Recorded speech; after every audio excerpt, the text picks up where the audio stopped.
Hello guys, welcome back to my channel Earth Mom Reactions. मैं हूं ज्योति और welcome है आप सभी का मेरे चैनल पे।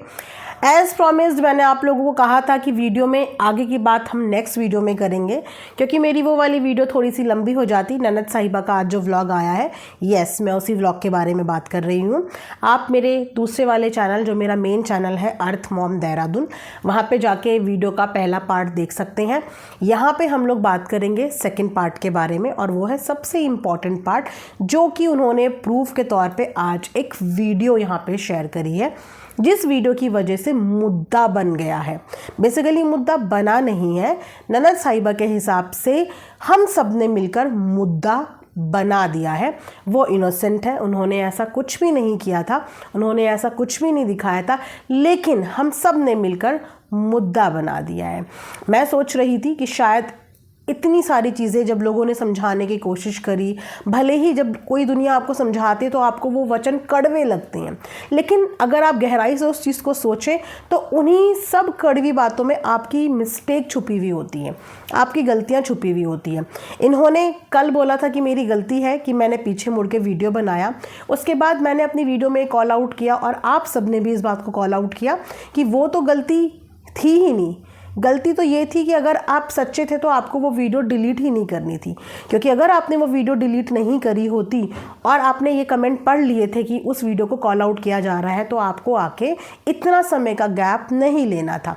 जब आप किसी चीज़ को छुपाने की कोशिश करते हैं तो उसके सुइयाँ आपके ऊपर और ज़बरदस्त तरीके से चुभती हैं। तो उन्होंने आज उस गलती को एक्सेप्ट किया कि हाँ, मुझसे ये गलती हुई कि मैंने वो वीडियो डिलीट कर दिया। मुझे वो वीडियो डिलीट या प्राइवेट नहीं करनी चाहिए थी, लेकिन उसके अलावा इनको बाकी कुछ भी रियलाइज़ नहीं हुआ कि अगर ये सब्सक्राइबर पे ये थोपना चाह रही हैं या फिर ये रिएक्शन वालों पे थोपना चाह रही हैं कि उनकी गलती है, उन्होंने मुद्दा बनाया, तो जी नहीं, ये मुद्दा किसी ने नहीं बनाया। ये मुद्दा आपकी वीडियो ने बनाया, ये मुद्दा आपकी एडिटिंग ने बनाया, ये मुद्दा आपकी गॉसिपिंग ने बनाया कि एक आधी चीज़ों को पब्लिक फिर भी इग्नोर कर देती। लेकिन बैक टू बैक जब 2 वीडियोज़ में एक इंसान के बारे में बात हो रही थी, तो फिर वो पब्लिक कैसे इग्नोर करती?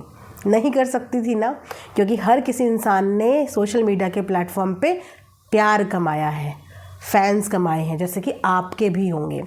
आपके फैंस आपके फेवर की बात करेंगे, आपके लिए कोई गलत बोलेगा तो उसके लिए स्टैंड लेंगे। इसी तरीके से जो मिलियन वाले व्लॉगर्स हैं, उन्होंने भी तो इस जर्नी में कुछ ना कुछ कमाया होगा।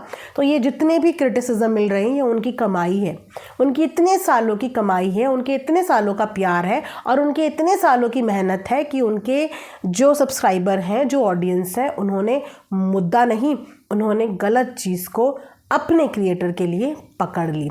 आगे और भी बात करनी है गाइस, उस वीडियो के बारे में तो पूरी बात करनी है, एंड तक आप लोगों को देखना है। उससे पहले आप लोगों के साथ शेयर करूंगी मैं आज लेगिंग का कॉम्बो। जी हाँ, इससे पहले भी मैंने रेड कलर की लेगिंग का भी कॉम्बो शेयर किया था। आई डोंट नो आप लोगों ने देखा या नहीं देखा।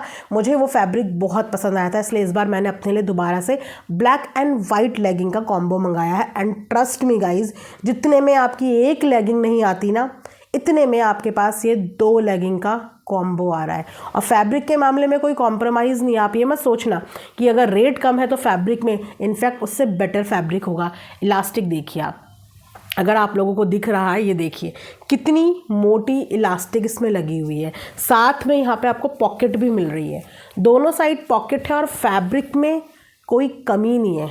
काफ़ी स्ट्रेचेबल फैब्रिक है, ये देखिए काफ़ी स्ट्रेचेबल है। और सबसे अच्छी बात है कि चूड़ी वाला नहीं है, ये एंकल लेंथ है, जो कि आजकल ट्रेंड में भी चल रहा है, सिर्फ एंकल तक वाली लेगिंग। तो ये वो वाली लेगिंग है, और 2 का कॉम्बो है, मस्ट बाय पीस है। मैंने अपने लिए ऑलरेडी रेड कलर भी मंगाया हुआ है, और मैंने अब ये दोनों भी मंगा लिए हैं, इसलिए मैंने सोचा आप लोगों के साथ भी शेयर कर लूँ।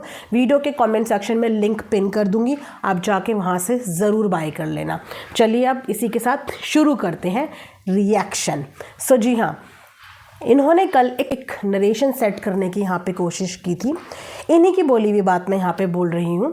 इन्होंने एक नरेशन यहाँ पे हमें सुनाई कि आप लोगों को तो कुछ पता ही नहीं, आप लोगों ने कुछ सेकंड का कोई चीज़ सुनी और मुद्दा बना दिया, जबकि मैंने तो भाभी को ऐसा कुछ बोला ही नहीं था। मैं अपने भाई से अपने लुक्स को लेके बात कर रही थी, और हमारी वही बात हो रही थी कि मुझे अपना हेयर स्टाइल पसंद नहीं आ रहा है। हमारी इस चीज़ को लेके हंसी मजाक चल रहा था। तो उस कॉन्टेक्स्ट में मैंने ये बात बोली थी कि अच्छा बनने के लिए किया जा रहा है। मैंने ये चीज़ भाभीियों के लिए नहीं बोली थी, मेरी गलती थी कि मैंने मुड़ के ये चीज़ें बोल ली। और अगर आप लोग कहोगे तो मैं आप लोगों को वीडियो वो दिखा दूंगी। पहले इन्होंने बोला कि मैं एडिट करके डाल दूंगी, फिर इन्होंने बोला कि नहीं, मैं आप लोगों को वो वीडियो दिखा दूंगी। हम बेसब्री से उसी वीडियो का इंतज़ार कर रहे थे, क्योंकि ये बात इन्होंने बोली थी। एक व्लॉगर ही हमेशा मुद्दे को बढ़ाता है। वो जितना अपना जस्टिफिकेशन देता है उतना वो अपनी बातों में उलझता चला जाता है, पकड़ा चला जाता है। इन्होंने ये बात बोली कि मैं आप लोगों को वीडियो शेयर करूंगी, तो हम सभी लोग उनकी वीडियो का वेट कर रहे थे और आज उन्होंने ये वीडियो शेयर भी करी। लेकिन क्या ये वो वीडियो थी जिस वीडियो के लिए आपने बोला था? ये तो वो वीडियो भी नहीं है जो वीडियो हम सब ने देखी है। ये तो वो भी नहीं है। आपने तो एडिट का भी प्रो मैक्स की एडिटिंग कर दी, पहले वाले व्लॉग से भी ज़्यादा एडिट कर दी। यहाँ पे हम एक्सपेक्ट आपसे कर रहे थे कि आप हमें रॉ फुटेज दिखाओगे। जो आपने कहानी हमें यहाँ पे बताई कि भाई से बात चल रही थी, ये क्योंकि उस समय पे कैमरा ऑन था, ऑलमोस्ट 2-3 मिनट की तो बनी होगी, हमारे सामने तो कुछ सेकंड्स की आई, तो रॉ फुटेज तो इनके पास होगी क्योंकि ये रिकॉर्ड कर रही थी। वहाँ पे तो एडिट करके एक के बाद फिर कट है, उसके बाद दूसरा पोर्शन ऐड है। तो हम तो ये वेट कर रहे थे कि आप वो पूरा रॉ फुटेज दिखाएंगी और वहाँ से अगर हम गलत हुए, ऑडियंस गलत हुई, तो डेफिनेटली ऑडियंस इस चीज़ को एक्सेप्ट करेगी और हमें भी कोई मुश्किल नहीं होती एक्सेप्ट करने में। अगर कभी किसी रिएक्शन में हमारे रिएक्शन प्रूव्स आने के बाद रॉन्ग प्रूव होते हैं तो हम अपनी गलती भी एडमिट करते हैं, और ऐसा हमने पहले भी कई बार किया है कि कभी कोई चीज़ हमें अधूरी दिखती है, हम तो उसी चीज़ पर रिएक्ट करेंगे जितना हमें दिखाया। लेकिन जब कोई भी व्लॉगर आके उस चीज़ का अगला पिछला पूरा दिखाता है और फिर वो चीज़ प्रूव हो जाती कि नहीं ऐसा नहीं था, तो हम अपने रिएक्शंस करेक्ट भी करते हैं हम अपने रिएक्शंस करेक्ट। तो हमने बिल्कुल इस चीज़ का इंतज़ार किया कि ये हमें एक रॉ फुटेज ला के दिखाएंगी जहाँ से इनके ऊपर जितनी भी चीज़ें एलिगेशन लग रहे हैं वो जो है आराम से निकल जाए। क्योंकि इन्होंने बहुत कॉन्फिडेंस से कल बोला कि मैं ऐसी बात नहीं कर रही थी और मेरे पास है, मैं आप लोगों को मैं वीडियो लगा दूंगी कल। लेकिन जो इन्होंने लगाया गाइज, जितनों ने भी वो वीडियो देखी होगी, मुझे लगता है कि ऑलमोस्ट सबके पास ही होगी, ये उसका भी प्रो मैक्स की एडिटिंग थी।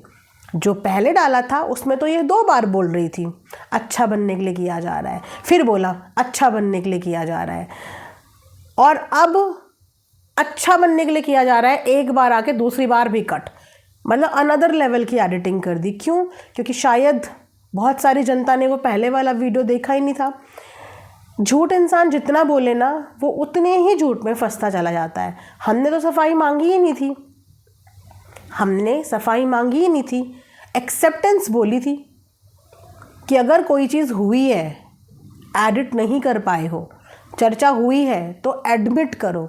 सफाई इन्होंने दी, प्रूफ मैं दूंगी, इसकी बात इन्होंने करी, वीडियो मैं लगाऊंगी, इसकी बात इन्होंने करी, और वीडियो के नाम पे आज क्या लगाया, ये क्लिप और भी ज़्यादा कट करके लगा दी। और अब ये बोल रही हैं कि मैं अब कोई जस्टिफिकेशन नहीं दूंगी, जिसको मेरे बारे में जो बोलना है बोल लो, जिसको जो रिएक्शन बनाने हैं बना लो, मैं अब कुछ भी नहीं बोलूँगी। यहाँ पे तो लोग इतनी सी बात का मुद्दा बना देते हैं। किसके बीच में कितना ठीक है कितना सही है वो तो खैर आने वाला वक्त वीडियो के माध्यम से, व्लॉग के माध्यम से देख ही लेंगे। और अगर अच्छा भी है तो हमारे लिए तो ये और भी अच्छी बात है ना। क्या हम लोगों ने इन लोगों के अच्छे व्लॉग्स को गाइज अप्रिशिएट नहीं किया? क्या हमने भाभी ननद की जोड़ी को अप्रिशिएट नहीं किया? सिर्फ लोगों ने ये बोला था कि कभी भी इतना स्ट्रेट फॉरवर्ड नहीं होना चाहिए कि आपके स्ट्रेट फॉरवर्ड के चक्कर में किसी को हर्ट हो जाए और आपको महसूस भी ना हो कि सामने वाले को हर्ट हो, क्योंकि सामने वाले ने अपनी तकलीफ़ बताई ही नहीं। ऐसा नहीं होता कि जो बच्चा रोता नहीं उस बच्चे को माँ देखती नहीं, या माँ को उसकी तकलीफ़ पता नहीं चलती, या सिर्फ रोना चिल्लाना शिकायत करने के बाद ही पता चलता है कि सामने वाले को बुरा लगा है। ऐसा नहीं होता। निक्कू ने एक कमेंट का रिप्लाई किया है इसी वीडियो से रिलेटेड। उनके सब्सक्राइबर ने जब उन्हें बोला तो उन्होंने बोला कि मुझे अब इन सब चीज़ों की आदत पड़ चुकी है। इसका मतलब सोचिए कि अगर उसको इस चीज़ के बारे में पता है कि उसके इर्द गिर्द के लोग उसकी गॉसिपिंग करते हैं और उसके बावजूद उसने रिएक्ट नहीं किया, उसके बावजूद अगर वो रिश्ते तब से निभा रही है, तो कितनी अच्छी बात है ये कि वो रिश्तों में बंधी हुई है, अपना फ़र्ज़ पूरा कर रही है, क्योंकि घर की बहू है, किसी की भाभी है। लेकिन अगर उसने ये बात लिखी है कमेंट में, जो कि लिखी है, बहुत सारे सब्सक्राइबर बोल रहे हैं उसने लिखी ये बात, इसका मतलब शायद अंदर ही अंदर उसको ये सब चीज़ें पता थी, बस ऑन कैमरा ये चीज़ें शायद अब आनी थी। ये हुआ है कि उसको शायद इस बारे में आइडिया था, इसलिए उसके लिए शॉकिंग नहीं था। लेकिन अगर ऐसा ही कुछ ये भाभियाँ नंदों को बोल देती तो क्या इन भाभियों को बख्शा जाता? जब भाभियाँ इतना कुछ करने के बाद गॉसिपिंग का पात्र बनी हुई हैं, तो अगर ये ऐसा कुछ कर देती तब इन भाभियों के क्या हाल होते? मुझे लगता है इन मामलों में कामनी बहुत पहले ही समझदार हो चुकी थी, क्योंकि ऑब्वियस सी बात है ना, तजुर्बा, एक्सपीरियंस इंसान को समझदार बना देता है। काफ़ी लोग जज भी करते थे उसको, कामनी को रिलेशनशिप के लिए जज भी करते थे, क्योंकि वो ये सारा वक्त निक्कू से ज़्यादा उस घर में बिता चुकी है, इन लोगों के बीच में बिता चुकी है। इसीलिए वो शायद बहुत सेटल हो गई थी लाइफ में, क्योंकि उसने वो वाला अपना बैड फेस देखा है कि जब बुरा वक्त होता है तब कौन लोग काम आते हैं, और जब अच्छा वक्त आता है तब कौन लोग साथ में गले लगता है। वो फेस से वो निकल के आई है। और कामनी ने अपनी एक वीडियो में बोला था, शायद ये वीडियो उसी के बाद थी जिस वक्त पे इन्होंने ये स्टेटमेंट दिया था ननद ने, अगर मैं गलत नहीं हूँ, please correct me if I am wrong. उस समय पे उसने बोला था कि मुझे कुछ बोलने की ज़रूरत नहीं है, चीज़ें खुद सामने आ जाएंगी, कुछ चीज़ें खुद दिख जाएंगी, कुछ चीज़ें। गिफ्ट वो देती थी तो उसको कंजूस बोला जाता था, किसी चीज़ में थोड़ी कमी कर देती थी तो उसे कंजूस बोला जाता था, तो वो कंजूस नहीं थी।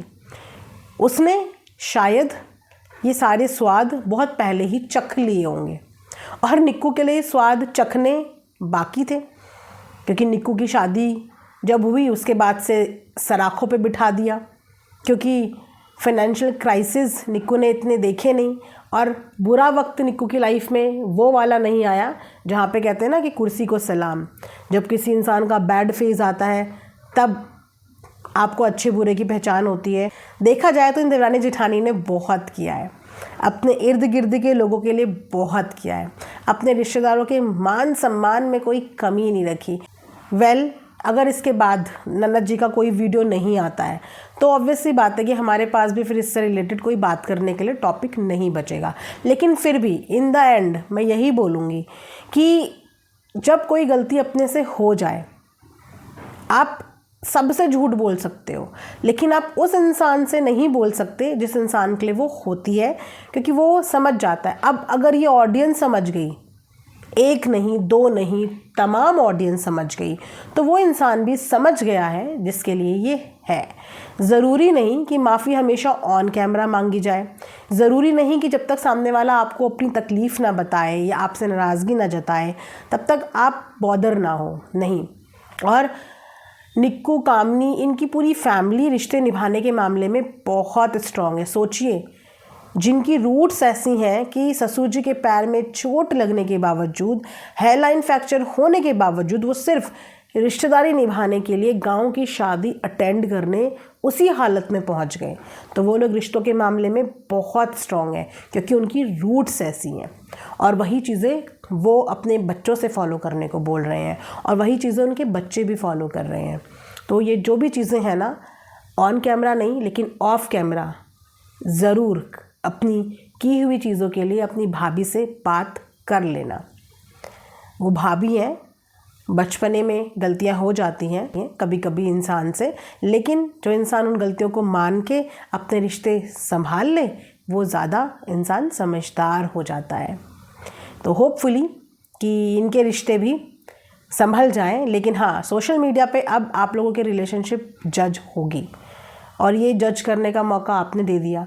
अब निक्कू की साइड से भी जज होगी, जब वो आप लोगों के लिए कुछ करेगी तो उसको भी लोग जज करेंगे, आप लोग एक्स्ट्रा दिखाओगे तो उसको भी लोग जज करेंगे। अभी तक नहीं कर रहे थे, अभी तक सबको अच्छा लग रहा था, लेकिन अब जज करेंगे। तो सोशल मीडिया है, फूट फूट के यहाँ पे कदम रखो, एडिटिंग पे ध्यान दो, कोई नहीं बच पाया इससे। सोशल मीडिया चीज़ ही ऐसी है, और मुद्दा देते हैं तभी मुद्दा बनता है।